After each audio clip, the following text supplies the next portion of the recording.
एक रात की बात है। माँ कौशल्या को सोते में अपने महल की छत पर किसी के चलने की आहट सुनाई दी। नींद खुल गई। माँ ने पूछा, कौन है? मालूम पड़ा श्रुतकीर्ति, सबसे छोटी बहू शत्रुघ्न की पत्नी। माँ कौशल्या ने उन्हें नीचे बुलाया। श्रुतकीर्ति जी आई, चरणों में प्रणाम कर खड़ी रह गई। माता कौशल्या ने पूछा, श्रुति, इतनी रात को अकेली छत पर क्या कर रही हो? क्या नींद नहीं आ रही बेटी? शत्रुघ्न कहाँ है? श्रुतकीर्ति की आंखें भर आई। माँ की छाती से चिपटी, गोद में सिमट गई। बोली, माँ, उन्हें तो देखे हुए 13 वर्ष हो गए। ये सुनकर कौशल्या जी का हृदय कांप कर छटपटा गया। तुरंत आवाज लगाई, सेवक दौड़ आए। आधी रात ही पालकी तैयार हुई। आज शत्रुघ्न की खोज होगी। माँ चली। आपको मालूम है शत्रुघ्न जी कहाँ मिले? अयोध्या जी के जिस दरवाजे के बाहर भरत जी नंदीग्राम में तपस्वी होकर रह रहे थे, उसी दरवाजे के भीतर एक पत्थर की शिला है। उसी शिला पर अपनी बाह का तकिया बनाकर लेटे मिले। माँ सिरहाने बैठ गई। बालों में हाथ फिराया तो शत्रुघ्न जी बोले, माँ, उठे, चरणों में गिरे। माँ, आपने क्यों कष्ट किया? मुझे बुलवा लिया होता। माँ ने कहा, शत्रुघ्न यहाँ क्यों? शत्रुघ्न जी की रुलाई फूट पड़ी, रोने लगे। बोले, माँ, भैया राम पिताजी की आज्ञा से वन में चले गए। भैया लक्ष्मण उनके पीछे चले गए। भैया भरत नंदीग्राम में हैं। क्या ये महल, ये रथ, ये राजसी वस्त्र विधाता ने मेरे लिए ही बनाए हैं? माँ कौशल्या जी निरुत्तर रह गई। देखो क्या है ये राम कथा। यह भोग की नहीं, त्याग की कथा है। यहाँ त्याग की ही प्रतियोगिता चल रही है और सभी प्रथम हैं, कोई पीछे नहीं रहा। चारों भाइयों का प्रेम और त्याग एक दूसरे के प्रति अद्भुत, अभिनव और अलौकिक है। रामायण जीवन जीने की सबसे उत्तम शिक्षा देता है। भगवान राम को 14 वर्ष का वनवास हुआ।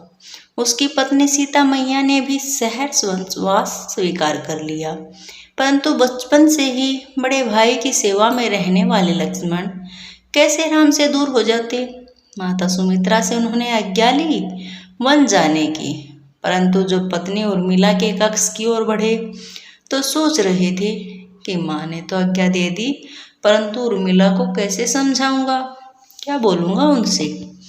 यही सोच विचार करके लक्ष्मण जैसे ही अपने कक्ष में पहुँचे तो देखा कि उर्मिला हाथ में आरती का थाल लेके खड़ी है और बोली, आप मेरी चिंता छोड़ प्रभु राम की सेवा में वन को जाओ। मैं आपको नहीं रोकूंगी। मेरे कारण आपकी सेवा में कोई बाधा भी ना आए, इसलिए साथ जाने का हट भी नहीं करूंगी। लक्ष्मण जी को कहने में संकोच हो रहा था, परंतु उनके कुछ कहने से पहले ही उर्मिला ने उन्हें संकोच से बाहर निकाल दिया। वास्तव में यही पत्नी का धर्म है। पति संकोच में पड़े उससे पहले ही पत्नी उसके मन की बात जानकर उसे संकोच से बाहर निकाल दे। लक्ष्मण जी चले गए, परंतु 14 वर्ष तक उर्मिला ने एक तपस्विनी की भांति कठोर तप किया। वन में प्रभु श्री राम, माता सीता की सेवा में लक्ष्मण जी कभी नहीं सोए, परंतु उर्मिला ने भी कभी महलों के द्वार बंद नहीं होने दिए। सारी रात जाग जाग कर उस दीपक की लौ को बुझने नहीं दिया। मेघनाथ से युद्ध करते हुए जब लक्ष्मण जी को शक्ति लग जाती है और हनुमान जी उनके लिए संजीवनी पर्वत लेकर लौट रहे होते हैं, तो बीच में जब हनुमान जी अयोध्या के ऊपर से गुजर रहे थे तो भरत जी उन्हें राक्षस समझकर बाण मारते हैं और हनुमान जी गिर जाते हैं। तब हनुमान जी सारा वृत्तांत सुनाते हैं। माता सीता जी को रावण हर ले गए, लक्ष्मण जी युद्ध में मूर्छित हो गए हैं। यह सुनते ही कौशल्या जी कहती है, राम को कहना लक्ष्मण के बिना अयोध्या में पैर भी न रखे, राम वन में ही रहे। माता सुमित्रा कहती है, राम से कहना कोई बात नहीं, अभी शत्रुघ्न है, मैं उसे भेज दूंगी। मेरे दोनों पुत्र राम सेवा के लिए ही तो जन्मे हैं। माताओं का प्रेम देखकर हनुमान जी की आंखों से आंसू बहने लगे। परंतु जब उन्होंने उर्मिला को देखा तो सोचने लगे कि क्या ये एकदम शांत और प्रसन्न खड़ी है, क्या इन्हें अपने पति के प्राणों की कोई चिंता नहीं। हनुमान जी पूछते हैं, देवी आपकी प्रसन्नता का क्या कारण है? आपके पति के प्राण संकट में हैं। सूर्य उदित होते ही सूर्य कुल का दीपक बुझ जाएगा।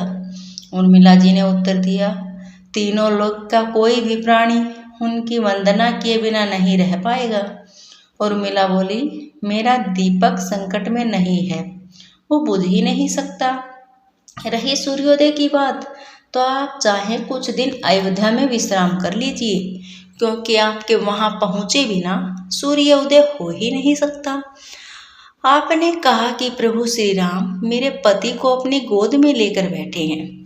जो योगेश्वर प्रभु श्री राम की गोदी में लेटा हो, काल उसे छू भी नहीं सकता। यह तो वो दोनों लीला कर रहे हैं। मेरे पति जब से बन गए हैं तब से सोए नहीं हैं। उन्होंने न सोने का प्रण लिया था, इसलिए वे थोड़ी देर विश्राम कर रहे हैं, और जब भगवान की गोद मिल गई तो थोड़ा विश्राम ज्यादा हो गया। वे उठ जाएंगे, और शक्ति मेरे पति को लगी है वह लगी ही नहीं, शक्ति तो प्रभु श्री राम जी को लगी है। मेरे पति की हर श्वास में राम है, हर धड़कन में राम है, हर रोम रोम में राम है, उसकी खून की बूंद बूंद में राम है। और जब उनके शरीर और आत्मा में सिर्फ राम है तो शक्ति राम जी को ही लगी, दर्द राम जी को हो रहा है। इसलिए हनुमान जी आप निश्चित होके जाएं, सूर्य उदित नहीं होगा। जय श्री राम। धन्यवाद दोस्तों।